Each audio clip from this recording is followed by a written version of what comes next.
एक स्टेप आगे चलते हैं, फड्डा, big four versus other firms. ये ना एक यूनिवर्सल डिबेट है और सदियों से होती आ रही है। कहाँ जाना चाहिए? जाहिर है बिग फोर में, मतलब बिग फोर के अलावा बंदा सोच ही नहीं सकता कहीं जाने का, ऐसे ही है ना। बिग फोर में सारे चले जाएंगे, है ना। जितने इस कमरे में बैठे हैं ना, इतने भी नहीं जाएंगे बिग फोर में। जितने इस वक्त, इस कमरे कहने भी मुनासिब नहीं है, जितने इस वक्त इस हॉल में बैठे हैं, ये लोग भी बिग फोर में नहीं जाएंगे। मैं आपको बददुआ नहीं दे रहा, मैं न्यूमेरिकली बता रहा हूँ कि जितने लोग इन नंबर्स यहाँ पे बैठे हुए हैं, मेरे ख्याल में कुछ 150 के करीब टाइप की, इतने लोग भी नहीं जाएंगे बिग फोर में। लाहौर, तो फिर कहाँ जाते होंगे ये लोग? ये फेसबुक पे जाके खुदकुशी की पोस्टें करते हैं,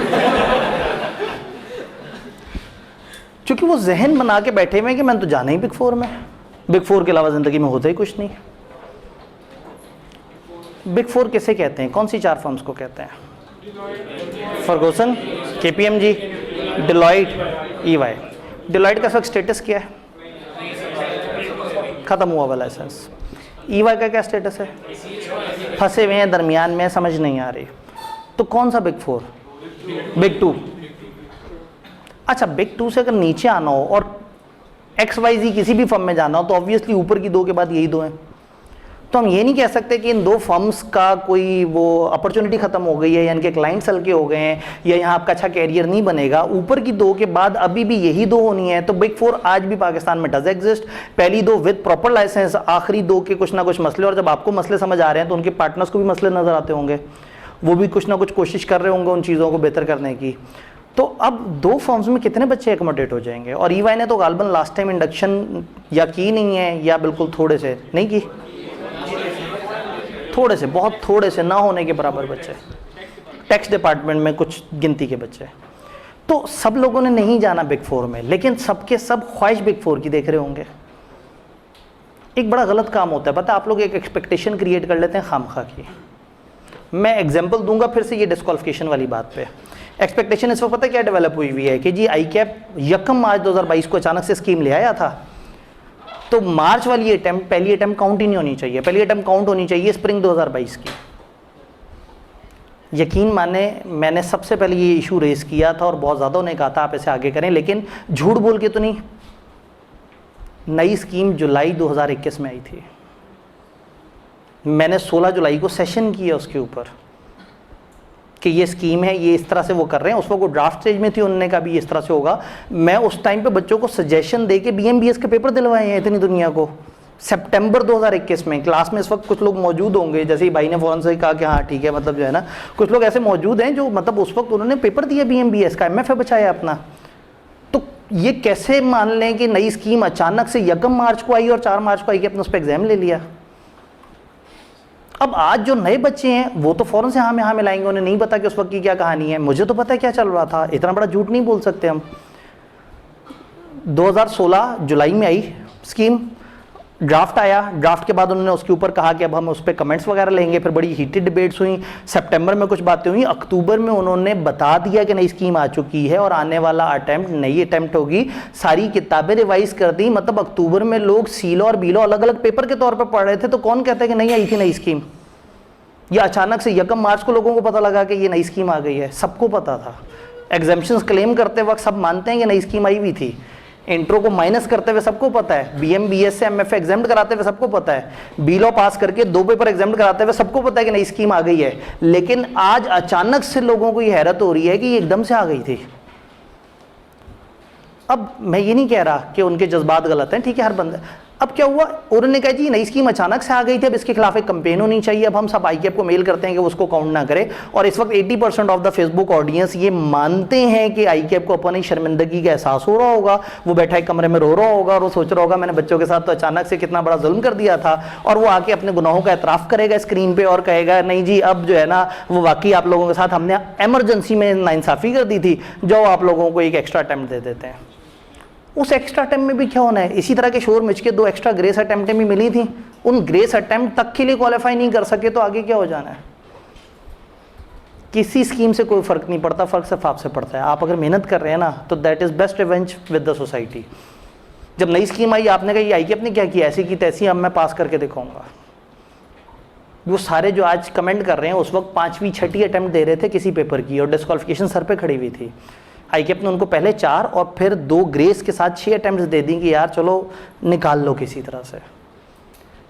प्रॉब्लम क्या है, जब आप इदारे को इतना माइनस नेगेटिव समझना शुरू कर देते हैं ना तो आपका अपना मोरल डाउन हो जाता है। जब नेगेटिविटी आपकी हर तरफ हो, जब आप किताब उठा के खोलें और कहें मेरा आईकेएफ भी बड़ा घटिया इदारा है, तो फिर क्या करेंगे आप? उसी आईकेएफ में रहना, छोड़ दें उस आईकेएफ को। मैं हमेशा ये कहता हूँ कि बहुत बुरा है तो ख़त्म कर देना ताल्लुक, ब्रेकअप कर लें, निकल जाएं आईकेएफ से, आज़ाद हो जाएं। तो महबूब भी चाहिए और संगदिली भी जो बर्दाश्त नहीं है, तो महबूब तो फिर संगदिली के साथ आता है ना, वो तो तकलीफ देता है। अगर आप तकलीफ सह ही नहीं सकते तो फिर तो मतलब देखें ना, वो कोई बेचारा सहरा में मर गया, कोई कहीं वो हो गया, जितनी भी कहानी है इसमें हीरो हमेशा मर जाता है। जितनी भी इश्क की कहानी है इसमें हीरो मर गया, ख़त्म हो गया, ठीक है। तो आप जो है वो उस आईकेएफ के लिए सख्ती ही नहीं सह रहे। तो खैर वो एक अलग चीज़ है।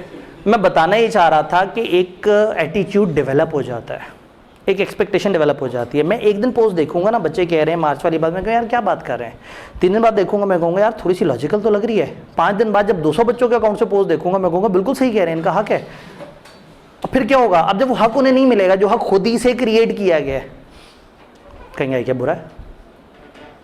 यही होना है फर्म वाले केस में भी, बिग 4 वर्सेस अदर फर्म। आप बिग 4 में जाने की ख्वाहिश रखें, लेकिन ये हक मत समझें कि आपको ठप्पा लगा दिया गया है कि आप बिग 4 में बैठे हुए हैं। आप एक टाइम पे अचानक से सोचना शुरू हो जाते हैं मैं बिग 4 नहीं गया तो बस दुनिया में तो बचे ही कुछ नहीं। जब मेरे जैसा बंदा बिग 4 में नहीं गया, भाईजान ये मेरे जैसा बंदा उस वक्त सोचना था ना जब कम अटेम्प्टों में पेपर पास करने थे, उस टाइम पे अपनी पसंद से पेपर पास किए। अब आप कह रहे हैं मेरे जैसा बंदा, अब आप में क्या प्लस रह गया, मेरिट तो खत्म हो गया। अब भागेंगे आप सिफारिश के पीछे, ब्रिगेडियर साहब की सिफारिश, कर्नल साहब की सिफारिश, MNA साहब की सिफारिश, MPA साहब की सिफारिश, गवर्नर साहब की सिफारिश। सिफारिशों में मेरिट बनेगा। उन्होंने 6 सीटों पे रखना है, 100 बच्चे सिफारिश के साथ आए हुए हैं, अब सिफारिशों में मेरिट होगा। इसकी ऊपर की सिफारिश है, इसकी नीचे की सिफारिश है। अगर आपने कम अटेम्प्ट्स में किया है ना तो फिर सिफारिश मेन पैरामीटर नहीं है। मेन पैरामीटर है आपकी आगे टेस्ट और इंटरव्यू में आपकी प्रेजेंटेशन, आपने किस तरह से अपने आप को शो किया। बाकी सब बेकार है। क्या बात समझ आ रही है? अब सवाल वही है, बिग 4 वर्सेस अदर फर्म। अगर आपको बिग 4 में ना मिले, चले मैं कहता हूँ अगर आपको बिग 4 में ना मिले तो फिर आप क्या करेंगे? किसी और फर्म में चले जाएंगे। ये आपने कह दिया, मैंने सुन लिया। 2 महीने बाद ना आपने अपने दिमाग में इबादत बना के चिपकाया हुआ होगा कि बिग 4 नहीं मिली तो दुनिया ही बेकार है। अनफॉर्चुनेटली ये एक्सपेक्टेशन नहीं बनानी। मैं कहता हूँ बिग 4 की ख्वाहिश करें, हविस मत करें। इतना मत सर पे सवार कर लें कि ज़िंदगी का सबसे बड़ा मसला बना लें कि जी मैं बिग 4 में ना गया। भाई या तो फिर आप उसके लिए इतना अहल होते, आपने सब कुछ फर्स्ट अटेम्प्ट में किया होता, एक आध बीच में मेरिट भी ले लिया होता और उसके बाद आप कहते हैं अब मैं अहल हूँ, फिर आपका दुख करना बनता था। उस टाइम पे जब आप अहलियत अपनी बना रहे थे आप उतनी नहीं बना सके फॉर सम रीज़न। आप सबके पास कुछ रीज़न होगी, मेरे घर में काम था, अब ये भाई की शादी थी मैं उसके लिए मसरूफ़ था, फलाना, मैंने घर का बोझ उठाना होता है। वो जो घर वाले दिन में एक दफ़ा दही लेने भेजते हैं ना, बच्चे आगे कहते हैं सर मैं घर का सारा बोझ तो मैं ही उठाता हूँ, मैंने ही सब निज़ाम चलाना होता है। तो ये अपने आप को जो बेवकूफ़ बनाते आ रहे हैं ना, अब नहीं बनाना। अब आप अगर सोचेंगे ना कि मैं घर का निज़ाम चलाने की वजह से फंस गया हूँ तो आप अपने साथ धोखा कर रहे होंगे। कोई कभी किसी चीज़ से नहीं अटकता, और वो बच्चे जो घर का सारा निज़ाम भी चला रहे होते हैं ना वो पेपर भी पास कर रहे होते हैं। जो कुछ नहीं करता वो वाकई कुछ नहीं करता, और जिसको काम करने की आदत पड़ जाती है वो फिर परफॉर्मेंस एकेडमिक भी अच्छी देता है और ज़िंदगी में भी अच्छी परफॉर्मेंस देता है। तो बस एटीट्यूड बदल लें, बहाने वाला एटीट्यूड ख़त्म कर लें। Big 4 versus other firm. अच्छा, बिग 4 के लिए 6 महीने का वेट करना तो जायज़ है ना। आपको किसी ने कहा कि यार बिग 4 में ना 6 महीने बाद तुम्हारा चांस बन जाएगा, आई के अपने टेंशन लगा दी 6 महीने की, लेकिन 6 महीने पेपरों से थोड़ी शुरू होते हैं। यूँ समझे पेपरों से अगले पेपरों तक या अगले रिजल्ट तक, आप पिछले रिजल्ट से 6 महीने या अगला रिजल्ट। आसान अल्फाज में आपके रिजल्ट के बाद 6 महीने बाद जो रिजल्ट आएगा तब तक आपके पास टाइम है, आप रजिस्टर हो जाएं तो ठीक है, अदरवाइज आपको मुश्किलात होंगी। तो अगर कोई कह दे कि यार रुक जाओ, इस वाली इंडक्शन में नहीं अगली इंडक्शन में मैं तुम्हें करवा दूंगा KPMG में, तो रुक जाना चाहिए। पक्की बात है। लेकिन बड़ी फर्म और छोटी फर्म में फ़र्क भी तो होता होगा। कितना फ़र्क होता होगा तनख्वाह का? स्टाइपेंड तो सबका बराबर ही है ना, स्टाइपेंड से आगे तो 3.5 साल तक तो फाइनेंशियली आप बराबर ही खड़े हैं, उसके बाद फ़र्क होता होगा। बिग 4 से जो जाता होगा उसको कितने कोई सैलरी मिलती होगी? शशका है, ठीक है शशका है, मतलब बात ये है कि देखें हकीकत से मुंह नहीं मोड़ना, बहरहाल उनको पैसे ज़्यादा अच्छे मिलते हैं, मतलब ऐसा नहीं है कि मैं बिल्कुल ही आपसे कहूँ तो बिल्कुल कचरा मचरा है, ऐसा नहीं है, झूठ नहीं बोलना, सच बोलना है, लेकिन सच को एवेल्यूएट ज़रूर करना है। जी जी जी, इन्होंने कहा लर्निंग का कोई फ़र्क नहीं होता। यस, अब अगेन आपको पहली जॉब क्यों मिलती है? आपके साथ नाम लगा हुआ होता है एक फर्म का, तो फर्म का नाम लगा होने से आप में ऐसा क्या ऐड हो गया होगा? लर्निंग। तो वो लर्निंग कहाँ मैयर होती है? नोटू में। एक बच्चा ऐसी फर्म से आया जो हल्की लर्निंग करके आया और एक ऐसी फर्म से आया जो ज़्यादा अच्छी लर्निंग करके आया, तो फ़र्क कहाँ आएगा? माथे पे स्टिकर तो नहीं लग जाएगा ना, सैलरी में फ़र्क होगा। तो टेक्निकली जो सैलरी का फ़र्क है ना, ये ऑटोमेटिकली उस पॉइंट को कवर कर रहा है जो आप बात कर रहे हैं, उसी लर्निंग को ही तो न्यूमेरिकली वो कर रहा है ना, क्वांटिफाई कर रहा है उसे कि ठीक है ये हल्की फर्म से इसका एक्सपोजर हल्का होगा, ये बड़ी फर्म से इसका एक्सपोजर बेहतर होगा, इसने सॉफ्टवेयर पे काम किया होगा, इसने बड़ी कंपनी पे काम किया होगा, उसने छोटी कंपनियों पे काम किया होगा। इस डिफरेंस की वजह से सैलरी पे कितना इम्पैक्ट पड़ेगा? आपको क्या लगता है कि बड़ी फर्म से जो आर्टिकल्स करते हैं उनको क्या स्टार्टिंग पे मिलती होगी बगैर पेपर पास हुए? हाँ जी, अदर और बिग 4 अलग अलग सैंपल ले लेते हैं जी। अनक्वालिफाइड की बात कर रहे हैं, मैं इसमें क्वालिफाइड की बात नहीं कर रहा, मैं 0 पेपर पास वाले की बात कर रहा हूँ। क्या मिलेगा? हाँ जी, 60, 50, 75, लाख, 80, एवरेज निकालें, 75 कर लें। 60 वाले भी हैं, 80-90 वाले जज्बाती भी हैं। 75 हायर साइड लग रहा है, 70 कर लें। 70-75 में से ये वाले भाई आप जो बोले 70-75 में से क्या लिखूं? 70 लें जी, ये बगैर पेपर पास हुए 70 पे है।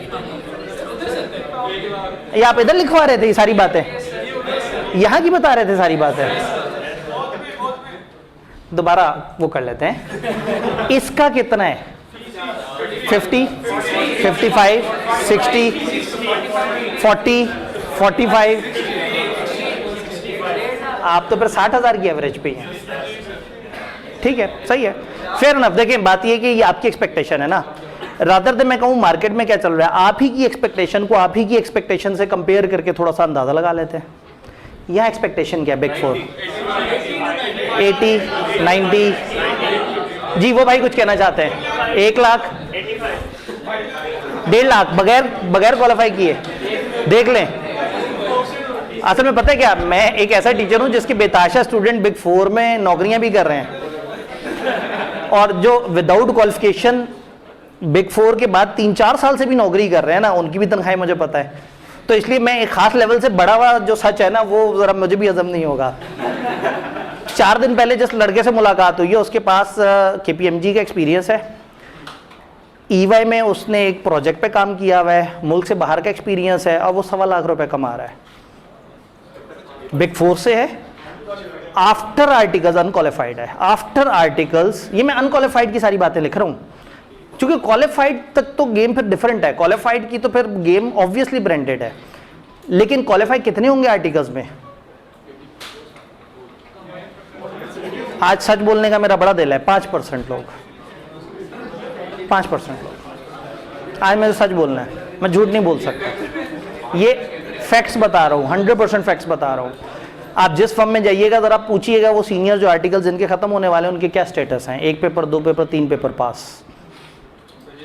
तो मैं 100% फैक्ट्स पे बात कर रहा हूँ। पेपर इसलिए कम पास होते हैं कि उन्हें अच्छी फर्म में जाना होता है, और अच्छी फर्म में जाके वो रुलते रहते हैं। एक फर्म आपको बड़ी इज्जत से बुला रही होती है, माहौल भी दे रही होती है, 9 to 5 काम करा के पढ़ने का मौका भी देती है, सैटरडे संडे भी ऑफ कराती है, आपको क्लासे लेने का भी टाइम होता है, क्वालिफाई करने का भी टाइम होता है, लेकिन आपको हवस होती है मुझे बिग 4 में जाना है। और आर्टिकल्स के बाद पेपर इतने आराम से भी नहीं निकलता है। तो इसलिए जो है ना, मतलब आपके पैरामीटर्स, आप ये देखें ना, ये 1600 बच्चा इन हो रहा है एक बकेट में, तो दूसरी तरफ निकल 250 हो रहा है। तो आप नहीं समझते कि ये 1600 जब ऐड होता रहेगा एक जगह और उधर से 250 निकलता रहेगा तो दरमियान वाला क्वेश्चन कितना बड़ा हो जाएगा। तो ये 1600 जो क्वालिफाई करके आ रहा है, ये कितना परसेंट ऑफ ओरिजिनल पॉपुलेशन है, इनमें से कितने लोग आगे वाले उसमें से निकल रहे हैं। तो ये थोड़े से फैक्ट्स को सामने रखने चले, मैं बहुत ज़्यादा आपको तकलीफ नहीं देता, 10 से 15% लोग क्वालिफाई कर सकते हैं विद इन फर्म। तो मैं क्यों उन लोगों की बात करूं, मैं मेजॉरिटी लोगों की बात करूं, मैं वो बात करूं ना जिसको समझना। मैं चार्टर्ड अकाउंटेंट दिखा के आपको और आपसे फ्रंट ऑफिस में आपसे जनाब 1.5 लाख रुपए पीआरसी का पकड़ लूं, गलत है। मुझे आपको हकीकत दिखानी है जो मोस्ट। अच्छा चलें, मैं आपको क्वालिफाइड का वो कर देता हूं। अगर मैं कहूं कि क्लास में कितने फर्स्ट अटेम्प्टर हैं, अगर आप हाथ खड़े करें और अगर 90% लोगों ने हाथ खड़े कर दिए तो फिर ठीक है, हम क्वालिफाइड की डिस्कशन कर लेते हैं। अगर तो आपने कैफ जल्दी से कर ली है तो फिर सीफैप भी, चलो सीफैप कैफ से 3 गुना मुश्किल होता है। तो अगर कैफ आप लोग टाइम पे करने वाले लोग मेरे सामने मौजूद हैं तो let's talk about qualified chartered accountant. मुझे हाथ खड़े करवाने का सवाल पूछते हुए शर्म आ जाएगी। डर ये होगा कि अगर 2 या 3 हाथ खड़े हुए तो मैं मतलब मेरे पीछे क्या बच जाएगा, मैं किसको मुंह दिखाऊंगा, यार मैं क्लास में 2-3 बच्चे भी फर्स्ट अटेम्प्टर नहीं है। तो इसलिए हम इन नॉर्मल इंसानों की बात कर रहे हैं जो आर्टिकल्स में क्वालिफाई नहीं कर रहे। ये 60,000 ले रहा है, बिग 4 वाला 80, 85, 95, ठीक है। हमारे पास एनॉमलस जवाब भी है, 150 भी है, मतलब हम उसको भी इग्नोर नहीं करेंगे। वो एवरेज हमारी थोड़ी सी टिल्ट करेगा, लेकिन एवरेज ज़्यादातर वहाँ रहेगी जहाँ ज़्यादा पॉपुलेशन है। जी हाँ जी, 80, 85, 75, 90, एवरेज 80, अच्छा 95। एक भाई ने जिसने खुद 95 बोला था, उन्होंने एवरेज 95 की बताई है। तो भाईजान कैसे आप अगर 95 पे खड़े हैं और कोई 65-70 पे खड़ा हुआ है तो ये कौन सी एवरेज है जो जहां आप खड़े हुए हैं हाई पॉइंट पे वहीं से हो। मैं हायर साइड पे रहता हूं, ये लें 85 कर देते हैं, इतना बड़ा फर्क डाल देते हैं, मसला ही कोई नहीं। ये बच्चा आर्टिकल शुरू करता है 6 महीने पहले और ये बच्चा इंतजार कर रहा है बिग 4 को और ये 6 महीने बाद आर्टिकल शुरू करेगा, ऐसे ही है, ठीक है। ये इस बच्चे ने 60,000 के हिसाब से 6 इजाफी महीने तो कमा लिया है। अभी तक इस बच्चे की कमाई शुरू ही नहीं हुई, लेकिन इसकी कमाई होगी।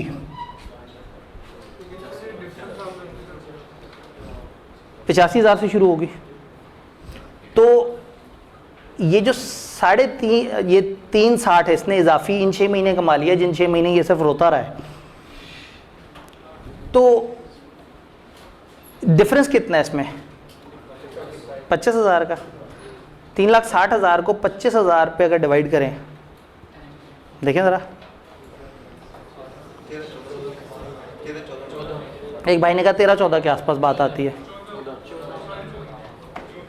ये भाई साहब यहाँ से शुरू होंगे, ये 13-14 महीने तक चलते जाएंगे। ये भाई साहब पीछे से चलते आ रहे हैं, इनके 6 महीने प्लस इनके 13-14 इजाफी महीने तकरीबन 20 महीने पे आके ब्रेक इवन होगा और तब जाके ये बंदा 25,000 ज़्यादा कमा रहा होगा।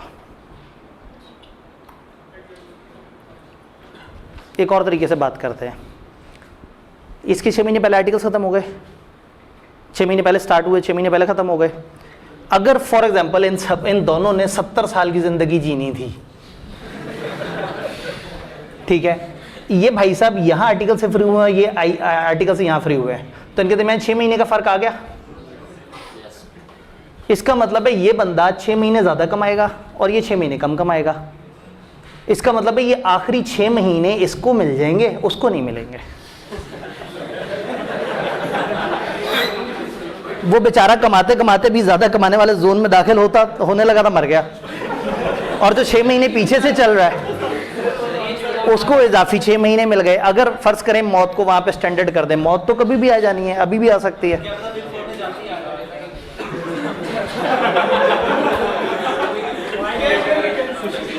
तो ये फाइनेंशियल लेवरेज कोई बहुत मजे का नहीं था। शायद ये बच्चा पहले कोशिश करता बिग 4 की, जरूर कोशिश करें, आपका हक है कि आप अच्छी फर्म में जाएं। अगर आपकी कम अटेम्प्ट्स हैं तो जेन्युइन कोशिश करें, अगर अटेम्प्ट्स थोड़ी कम है तो कुछ नॉन जेन्युइन कोशिशें जिनका मैं स्टेज पे जिक्र नहीं कर सकता वो आप ग्रुप में जाएंगे तो ग्रुप में बच्चे ही आपके जो बड़े हैं वही कह देंगे यार आब्दी साहब ज़रा सीधी सीधी बातें ज़्यादा कर रहे हैं, कुछ और रास्ते भी होते हैं। ठीक है, अनफॉर्चुनेटली लोग सिफारिश की तरफ जाते हैं। मैं ये मानता हूँ कि बच्चा हमेशा सर झुका के ज़िंदगी में चलता है जो सिफारिश से कहीं गया हो, अगर वो कम्पिटेंट है। लेकिन मैंने ये जुमला एक साहब के सामने बोला तो उन्होंने कहा भाई आप अगर खुद अच्छे टाइम पे पेपर क्लियर करते रहे हैं शुरू वाले अपने, तो सबका कोई कसूर नहीं है, तो हर बंदे ने हर तरह से कोशिश करनी होती है। तो बहरहाल मतलब रिलीजियसली स्पीकिंग वो अच्छी बात नहीं है, मॉरली स्पीकिंग वो अच्छी बात नहीं है। आप शदीद मजबूरी में फंस जाएं इस तरह से करें तो वो एक अलग चक्कर है, और अगेन मैं उसके ऊपर खामखा का कोई फतवा नहीं देना चाहता। वो हमारा एक जो दूसरा सेशन होगा जिसमें वो सर आपको बताएंगे कि जी वहाँ पे वो क्या एक्सपेक्टेशन है, उधर आप उनसे इस तरह की बात पूछ लीजिएगा, ये मेरे लिए थोड़ी सी मुश्किल हो जाएगी। तो कहने का मतलब ये है कि आप इधर कोशिश करें, नहीं होता तो हविस नहीं बना लेनी है, अपना आपने ईगो नहीं बना लेनी, मैंने जाने ही आए ये जगह आपको मिल जाए, आप 6 महीने जल्दी फारिग हो जाएं। आप फिर भी बिग 4 का ठप्पा चाहते हैं, आप जाएं और आप जाके फर्म में जाके 6 महीने बिग 4 में जाके अपना टाइम गुजार लें। ऐसा नहीं है कि बिग 4 वाले सुपरवाइजर के तौर पे लेते ही सिर्फ बिग 4 से हैं, सैकड़ों एग्जाम्पल्स हैं। और ज़्यादातर लोग कल परसों एक दोस्त का जिक्र हो रहा था तो पता लगा वो KPMG में है, कुछ और दोस्तों को पता लगा कि मुख्तलिफ दोस्त KPMG EY में है, और ये सारे वो हैं जो फर्गूसन से आर्टिकल्स करके निकले थे। मेरे फर्गूसन से आर्टिकल्स हैं। अब अगेन वही वाली बात है कि मैं उसके बाद बिग 4 से जब हटाता हूँ या मैं कहता हूँ कि अच्छी चीज़ नहीं है, तो वही बात है कि खुद तो गुड़ खाया हुआ है और आपसे कहूँ गुड़ अच्छा नहीं होता। लेकिन फिर मैंने अपने टाइम पे पेपर भी ठकाठक पास किए थे, और उस टाइम के जो लोग थे, उस वक्त की जो पॉपुलेशन थी, उसमें कंपटीशन थोड़ा सा बेहतर था। तो अगर वो एज मिल जाए तो बहुत अच्छी बात है, वो एज नहीं मिला तो अगेन, और वही वाली बात है कि अगर यहाँ पे मैं लाहौर था तो लाहौर से पहले मैं कराची के ऑफिस में कुछ टाइम लगा के और अच्छा खासा काम करके और बड़े कम पैसों पे काम करके आया था, मेरी CV में वो भी ऐड था। तो हर किसी के अपने अपने वेरिएबल्स होते हैं। तो कहने का मतलब ये है कि आप बिग 4 में जा सकते हैं बाद में भी, और बाद में सीनियर लेवल की पोजीशन पे ठप्पा भी लग जाएगा। जो ट्रेनी बन के आपने सीखना था, जो सीनियर पोजीशन पे 6 महीने में आप सीखेंगे, उसका कोई नेमल बदल नहीं है। तो बिग 4 में नहीं मिले तो मर नहीं जाना, हमने दरमियानी फर्म में कोशिश करनी है। अच्छा, अब अगर इधर आ गए तो फिर अगली कोशिश क्या होनी चाहिए? अगली कोशिश होनी चाहिए क्वालिफिकेशन। अब बिग 4 का ये वाला बंदा, क्वालिफाइड बंदा, किसी भी फर्म से उसको बीट ही नहीं कर सकता। क्वालिफिकेशन का ठप्पा तो बहुत बड़ा ठप्पा है, जो आज तक 11 साढ़े 11 हज़ार लोग लगवा सके पाकिस्तान में, जब से पाकिस्तान बना है। तो इतना बड़ा ठप्पा लगने के बाद ये सारी चीज़ें सेकेंडरी हो जाती हैं। कौन सी फर्म थी वो 30वें नंबर पे आती थी, 8वें नंबर पे आती थी, 5वें पे आती थी, आप क्वालिफाइड है। आप लोग शायद ही कभी इखलाकी जरूरत करें अपने टीचर से भी पूछने की कि सर आपने कौन सी फर्म से आर्टिकल्स किए हैं। मतलब अभी मैं बाय द वे एग्जांपल देते देते फर्गूसन बोल दिया, क्लास में तो ऐसा कोई तबसरा भी नहीं होता। और मैं फिर भी उन एग्जांपल्स में से हूँ जो टीचिंग में भी हैं, जबकि अच्छी फर्म्स हैं, अच्छी फर्म वाले नौकरियाँ करते हैं। मैं शौक से टीचिंग में आया हुआ हूँ, तो हो सकता है बहुत सारे ऐसे टीचर्स हों, बहुत सारे ऐसे लोग हैं जिनकी फर्म का आपने नाम पहली दफ़ा सुना हो, बट वो आज सक्सेसफुल इंसान है।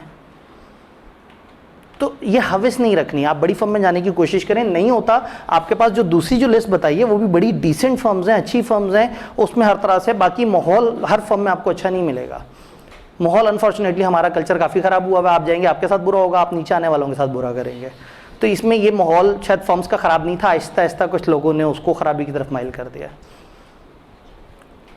बिग 4 और अदर फर्म में फ़र्क क्या होता है? नाम का फ़र्क होता है। वो नाम आपकी पहली सैलरी पे ट्रांसलेट होता है। मुल्क से बाहर जाते हुए बिग 4 या अच्छी फर्म का टैग जो है वो आपको मुल्क से बाहर भी काम आता है। लेकिन मुल्क से बाहर सिर्फ 4 फर्म्स नहीं है, उधर भी बहुत सारी फर्म्स हैं। और ये जो मैंने 19 आपको लिस्टें बताई हैं, इनमें से भी किसी ना किसी के पास किसी ना किसी इंटरनेशनल फर्म का टैग है।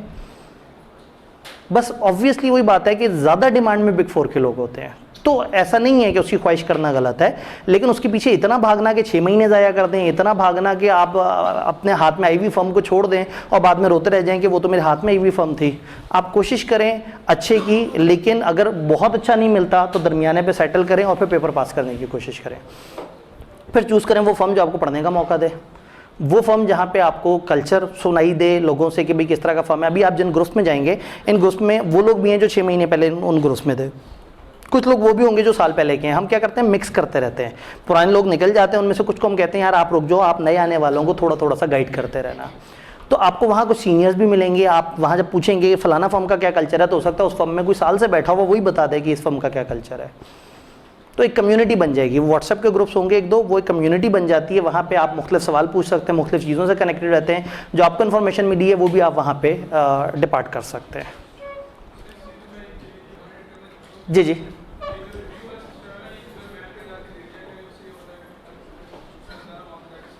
अगर अगर क्या हो जाए,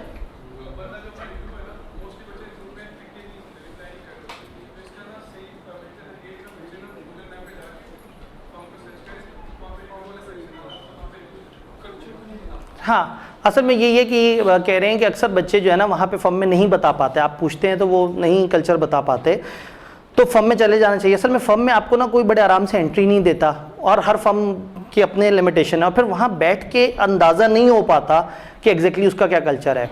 तो समटाइम क्या होता है, ग्रुप में आप किसी से पूछते हैं, अगर किसी को वाकई बड़ा गमो गुस्सा होता है ना, वो आपको मैसेज करता है कि डीएम में आए ज़रा, डायरेक्ट मैसेज, वहाँ फिर वो कांस्टेबल साहब बन जाता है। तो वो जो है ना कुछ भी जो है ना, मतलब कांस्टेबल थानेदार, मतलब ज़ाहिर है वो गुस्सा लाठी मारने वाले।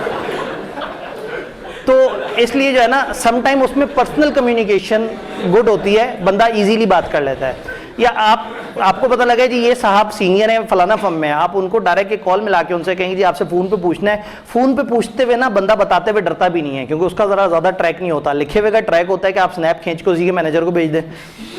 तो इसलिए जो है ना वो ऐसे में थोड़ा सा फिर इनफॉर्मल कम्युनिकेशन मोड की तरफ आ जाए तो आपको कुछ हिडन इन्फॉर्मेशन भी मिल जाती है। तो ये बेसिकली पैटर्न है। तो बिग 4 में फ़र्क होता है टैग का, टैग मैटर करता है। वो टैग दूसरी फर्म में भी है लेकिन टैग थोड़ा सा हल्का होता है। बिग 4 का टैग बाहर वाला एक अच्छा टैग होता है। मुल्क से बाहर जाते हैं तो अगर आपने मुल्क से बाहर जाना है कभी, तो फिर आप जब दरमियानी फर्म में भी चूज़ करें तो उसको चूज़ करें जिसका कोई इंटरनेशनल एफिलिएट ज़रूर हो, उससे आपको ज़रा बेहतर मामला मिलता है। तो और क्या होता है, फ़र्क होता है, बड़ी जो फर्म्स हैं वो अपने इंटरनेशनल सॉफ्टवेयर यूज़ कर रही होती हैं, छोटी फर्म्स अपने तौर पे वो कर रही होती हैं। आईके अपने इस फ़र्क को कम करने के लिए अपना एक सॉफ्टवेयर दे दिया और अपने बहुत सारे टूल्स दे दिए जिससे छोटी फर्म भी अब एक डिसेंट लेवल की क्वालिटी डॉक्यूमेंटेशन बना रही है। फिर ऑब्वियसली फ़र्क आता है कि बड़ी फर्म में बड़े क्लाइंट्स हैं, छोटी फर्म में छोटे क्लाइंट्स हैं। मुझे ये फ़र्क ना पॉजिटिव की बजाय नेगेटिव लगता है। मुझे याद है पीटीसीएल का ऑडिट करने जाते थे, 32 बंदों की टीम होती थी फर्गुसन की, और वो सिर्फ शायद रेवेन्यू पे काम कर रहे होते थे। रेवेन्यू और फिक्स एसेट्स ये दो एरिया होते थे बस, 32 बंदों की टीम। उनमें से सोचो उन 32 बंदों की टीम में से एक बंदे को क्या मिलता होगा, पीटीसीएल में पूरे पाकिस्तान में कितनी कुर्सियां रखी हुई हैं उनका हिसाब किताब, और बेचारा 6 महीने तक वही हिसाब किताब की ऑडिट करता रहता होगा। एक दोस्त एमसीबी में, एमसीबी का ईआरपी इंप्लीमेंट हो रहा था, सारा कुछ है, तो हर 6 महीने बाद फर्गुसन को असाइनमेंट मिलती थी। उसने 3.5 साल सिर्फ एमसीबी के क्रेडिट कार्ड का प्रोसेस समझा। और शायद एक छोटी फर्म में बैठा हुआ बंदा जिसको एक छोटा क्लाइंट मिला, उसने शुरू से लेके इंपोर्ट से लेके उसकी एंड यूज़र तक चीज़ें डिलीवर होने तक का सारा प्रोसेस समझ लिया। तो ये किस्मत है, आपको बड़ी फर्म में एक्सपोजर मिले ना मिले, छोटी फर्म में एक्सपोजर मिले ना मिले। मैं फर्गुसन में 1.5-2 साल तक मुझे ऑडिट ही नहीं मिला। मैं ऑडिट डिपार्टमेंट में था, मुझे असाइनमेंट्स मिल रही थी अलग तरह की, मेरी उसमें और तरह की लर्निंग हो रही थी। अब मुझे एक दफ़ा असाइनमेंट मिल गई थी 7-8 महीने की कि एक गवर्नमेंट का एक बैंक था, उसका एचआर मैनुअल हमने बना के देना था। ये अकाउंटेंट्स का काम ही नहीं है। और सारे लोग मुझे कहते थे तुम्हारे आर्टिकल्स ज़ाया हो गए, तुम्हें तो वो जनाब एचआर का मैनुअल मिलने का काम मिल गया। अब मैं नेट से मैनुअल डाउनलोड करता था, उनके प्रिंट लेता था, 8-8, 9-9 सफ़े के मैनुअल होते थे, उनको 4-4, 5-5 दिन लगा के पढ़ता था, हाईलाइट करता था, समरी बनाता था, और उसके बाद उस असाइनमेंट के एंड पे हमने 700 सफ़े का तकरीबन 100% मेरे हाथ से या थोड़ा बहुत हेल्प लेके और वो डॉक्यूमेंट बना के दिया। अब मुझे नहीं पता था, उससे एक स्किल बन गई कि मैं मुश्किल से मुश्किल जो किताबें आई कैप की उसके आसान नोट्स बनाना शुरू हो गया। ऑटोमेटिकली मेरे अंदर से एक मेड ईजी कॉन्सेप्ट निकल आया कि मुश्किल चीज़ आसान करके बुलेट्स बनाई जा सकती है। इतना पढ़ा, इतना ड्राफ्ट किया कि खामोशी से एक स्किल डेवलप हो गई। मैं पहले खाली टीचर था, मैं बन गया ऑथर। बीइंग टीचर शायद आप कंपीट करवा सकते हैं, आप कह सकते हैं ये टीचर बेहतर है। मैं इस वक्त हाईएस्ट बुक्स का राइटर हूँ सीए में, जब से सीए स्टार्ट हुआ, अल्लाह का शुक्र है। 13 किताबें पब्लिश। मैं सिर्फ कैफ में नहीं हूँ, मेरी वजह शूरत सीफैप है। कैफ में तो मैं पैसे कमाने के लिए आए होंगे, तो रोजी रोटी भी तो चला रही है ना। वो सीफैप में इज्जत ही मिलती है, वो पैसे तो कैफ में ज़्यादा बच्चे होते हैं, ज़्यादा बच्चे तो ज़्यादा पैसा। तो इधर से कैफ से ज़रा कमाई वो होती है, सीफैप जो है वो रिकग्निशन के लिए, इज़्ज़त के लिए। तो कहने का मतलब है कि आज अगर वो वाली इज़्ज़त अल्लाह ने दी है, मतलब फाइनल में आपको पता है जैसे आईकेप की किताबें होती है ना, फाइनल में आईकेप की कॉर्पोरेट लॉ पे किताब ही नहीं है। The only book available in all the Pakistan मेरी किताब है। और मेरे में वो स्किल कहाँ से आई? कोई बचपन से नहीं थी, मुझे पढ़ाने का बचपन से शौक था, किताबें लिखने का नहीं था। उस असाइनमेंट पे 8 महीने तक इतनी टक्कर मारी कि वो स्किल डेवलप हो गई। अब मेरे दोस्तों के नज़दीक वो एक थकी हुई स्किल थी कि एक ऑडिट फर्म में बैठा हुआ बंदा वर्ड पे काम कर रहा है, बट अल्लाह ने वो स्किल से मुझे इतना नवाज दिया। तो इसलिए मतलब यू नेवर नो कि कब आपको कौन सी, तो देखा जाए तो बिग 4 में मुझे वो ट्रेनिंग नहीं मिली जो बिग 4 से ऑडिट की मिलनी चाहिए थी, लेकिन मुझे एक असाइनमेंट मिल गई, मैंने उस असाइनमेंट में अपने तौर पे जब काम किया तो जब मेरी ख्वाहिश थी सीखने की मैंने सीख लिया। तो समटाइम छोटी फर्म में भी आप अच्छा सीखते हैं, छोटे लेवल पे बिजनेस को देखते हैं। बड़ी फर्म में किसी बड़े क्लाइंट के एक छोटे से यूनिट को समझने के बजाय एक छोटी फर्म में एक छोटे क्लाइंट का पूरा सर्कल समझ आ जाना ज़्यादा मज़ेदारी वाली बात है। तो again big 4 versus other firms या बड़ी फर्म और छोटी फर्म में बहरहाल वो है, एक काम आपने नहीं करना, ये जो ABC कैटेगरी है ना, गलत, ऐसी कोई कैटेगरी नहीं है। स्टेट बैंक ऑफ पाकिस्तान ने जब ये कहा कि हमारा कुछ कंपनियां ऑडिट कर सकती हैं बैंकों का, तो उन्होंने कुछ रूल्स डिफाइन किए। उस रूल्स में उन्होंने कहा कि हमारे पास जो फर्म्स अप्लाई कर रही होंगी, जो फर्म अप्लाई करते थे वो देखते थे उनके पार्टनर्स कितने हैं, उनके कुछ और पैरामीटर्स देखते थे, और उस हिसाब से उन्होंने 3 कैटेगरीज बनाई हुई थी, A, B और C, कि जो इतने कैपिटल से ऊपर का बैंक का ऑडिट करेगी वो उस लेवल की फर्म होगी, वो उस लेवल की फर्म होगी, वो उस लेवल की फर्म होगी। तो यू कैन से कि एक ऐसी फर्म जो जिसका नाम भी किसी को नहीं पता, हो सकता है वो आपको A कैटेगरी में नजर आ रही हो, और एक बहुत ही अच्छी फर्म आपको C कैटेगरी में नजर आ रही होगी, क्योंकि वो स्टेट बैंक ने बैंकिंग कंपनियों की ऑडिट के हिसाब से कैटेगरी बनाई है। और बच्चे कंफ्यूजिंगली कहते हैं जी, मुझे अक्सर ईमेल आती है सर एक B कैटेगरी फर्म में मैं अप्लाई करूं या नहीं। मैं कहता हूं कौन सी B कैटेगरी भाई, या QCR होता है या नॉन QCR होता है। आप ICAP के किसी भी बड़े को मेल करके किसी भी बड़े से पूछें जी वो BA कैटेगरी, वो कहेंगे भाई ये स्टेट बैंक की है, हमारी कैटेगरी नहीं है। स्टेट बैंक ने अपने हिसाब से अपनी कैलकुलेशन बनाई हुई है, उसका आम लोगों से, हम लोगों से कोई खास ताल्लुक नहीं है।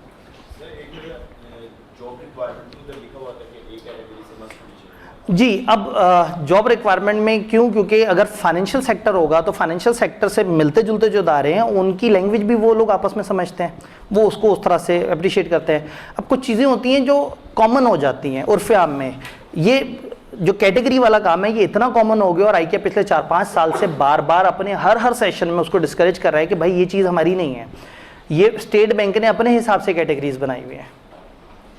तो वो ये ऐसे ही है कि जैसे अगर एक बिल्डर 10-12 बिल्डर्स हों बहुत मशहूर हों और किसी ने स्विमिंग पूल बनवाना हो, तो स्विमिंग पूल बनवाने के प्रोटोकॉल के हिसाब से उनमें से 3 को वो सिलेक्ट कर ले, तो आप ये नहीं कहेंगे कि वो 3 नंबर 1 हो गए जो सिलेक्ट हुए हैं। शायद स्विमिंग पूल वाली साइड पे वो कॉन्ट्रैक्टर के पास ज़्यादा तजर्बा हो, बाकी जगह तजर्बा कम हो। तो ये फैक्टर्स है। तो ये ABC कैटेगरी की तरफ नहीं जाना, आपने देखना है कि क्या मतलब QCR है या नहीं। आप QCR के अंदर मैंने आपको 2 कैटेगरी डॉक्यूमेंट में दिखा दी, ये ऊपर की 19 वो हैं जो हमारी रिसर्च, हमारे एक्सपीरियंस और बच्चों के फीडबैक के मुताबिक बाकियों से स्लाइटली बेटर है, स्लाइटली बेटर, कुछ ज़्यादा फ़र्क नहीं है, और बाकी वाली थोड़ी सी स्लाइटली नीचे आ जाती है। बात समझ आ रही है?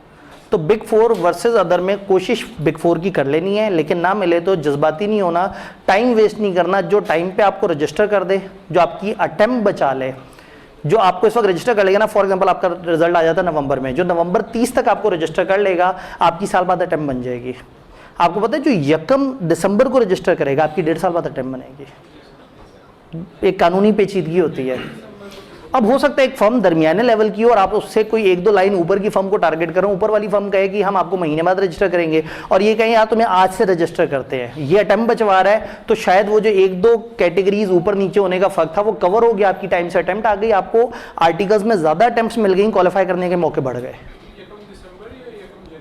1 दिसंबर रूल ये है कि जिस मंथ में ICAP का एग्ज़ाम होता है उसके स्टार्टिंग डेट से 12 महीने पीछे की आपकी ज्वाइनिंग होनी चाहिए।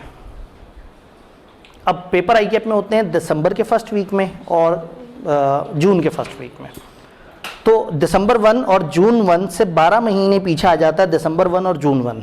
ये सेंसिटिव डेट है, कभी ICAP इसे काउंट करता है कभी नहीं काउंट करता। तो ऑन सेफर साइड हम बोलते हैं 30 नवंबर और 31 मई, वो अगला एक दिन कभी काउंट होता है कभी नहीं काउंट होता। तो सेफर यही होता है कि आप कोई 2-3 दिन पहले रजिस्टर हुए हो। जी बिल्कुल ऐसे ही है।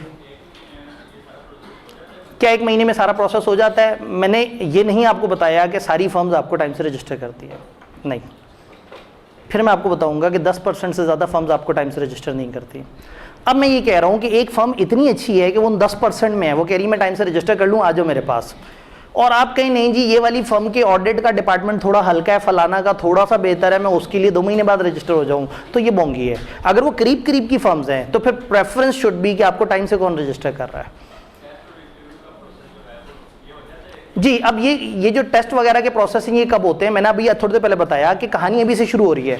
कल से आप लोगों ने फर्मों में जा जाके अप्लाई करके उनसे पूछना है कि अब आपका क्या प्रोसेस है और आप कब कब वो कर रहे हैं। कुछ रिजल्ट से पहले एक्टिवेट हो जाएंगे, कुछ रिजल्ट के बाद। आपने डेली 2-1 घंटे के लिए एक्टिव रहना है, बाकी 22 घंटे आप जिंदगी में अपनी पसंद से जो काम करना है आप कर लें।